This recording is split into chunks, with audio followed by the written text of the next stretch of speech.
Following his accident, Bear was confined to local passenger runs.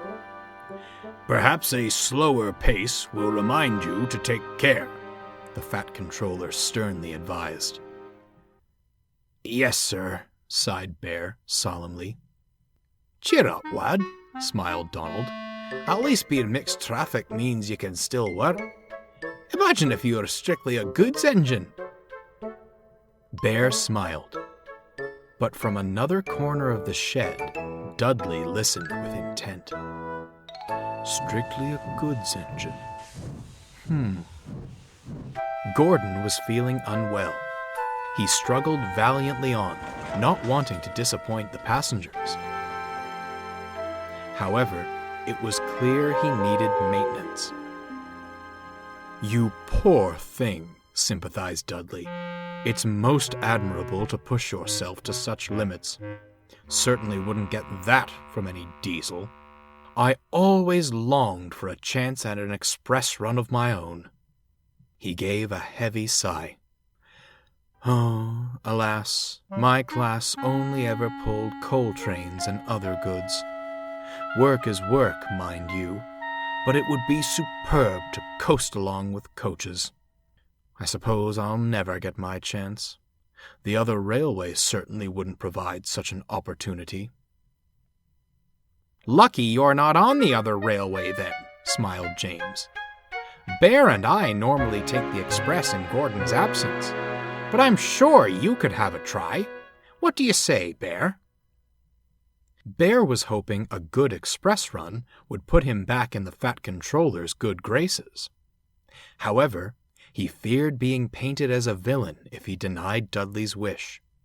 I don't see why not, he said with a forced smile. I'm sure you'll manage well. Most kind of you to offer, smiled Dudley. I only hope the Fat Controller will agree. Indeed, he did. Dudley shared express duties with the others and managed swimmingly. Then the weather changed. The sky turned gloomy and gray. Mercifully, the rain was light, but one morning the yard manager brought worrying news. Heavy rainfall is in the forecast today, he advised. A temporary speed restriction will be in place on the main line, so mind yourselves and... where's Dudley? He's gone to the station, sir, said Bear. The express will be leaving soon. Bother, fussed the yard manager. He needs to know about the restriction. Not to worry, sir, smiled Bear. I'm off to collect my local. I'll give him the message. The yard manager tipped his cap in thanks and walked away. Dudley was sizzling happily when Bear rolled up. There's a speed restriction due to the rain, he advised. You'd best... I'll manage just fine, thank you. Excuse me? I was built for fast services. I didn't survive wartime by crawling along, you know. A little rain won't impede my work. This isn't about your work, huffed Bear. It's about our passengers' safety. Yes, well, given your little maneuver the other day, grinned Dudley, you're hardly qualified to preach about safety. Dudley chortled away, leaving Bear brooding. Wet weather loosens soil on the hillsides along the tracks. This, in turn, creates potential for landslides.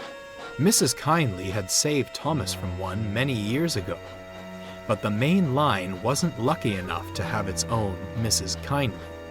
As such, speed restrictions were enacted to stop engines from crashing into any shifted earth. Dudley didn't care for the speed limit. He thundered along with the express, determined to prove himself. 2 big engines down, he chuckled darkly. Now, to get rid of that pesky diesel. If Dudley hadn't been so busy scheming, he might have heard the rumbling of the hillsides ahead. The heavy rain had worked its magic, and the soil was ready for a mad dash towards the rails. The driver was first to notice it. "Yikes!" he shouted. Dudley broke from his thoughts to see the earth tumbling down the hillside. "We'll never stop in time," he cried. "More steam! Now!" The driver threw open the regulator.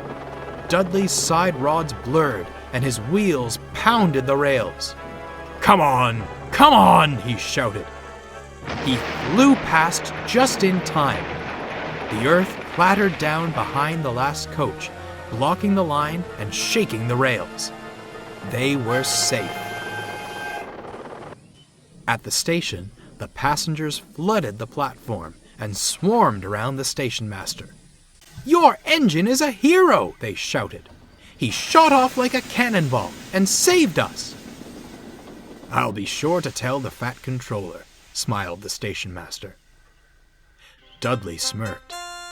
But on his return to the shed, the greeting was far from warm. "Speed restrictions are not optional, Dudley. You may be used to fast work, but that's no excuse to gamble with the lives of our passengers." "Speed restriction, sir?" Dudley replied innocently. "I wasn't aware of such a thing." "Bear told you at the station, did he not?" asked the yard manager. It was most unfortunate that Bear hadn't returned in time to defend himself. "I'm afraid not, sir," lied Dudley. "Though I'm not surprised. He's been ever so jealous since I started taking the express.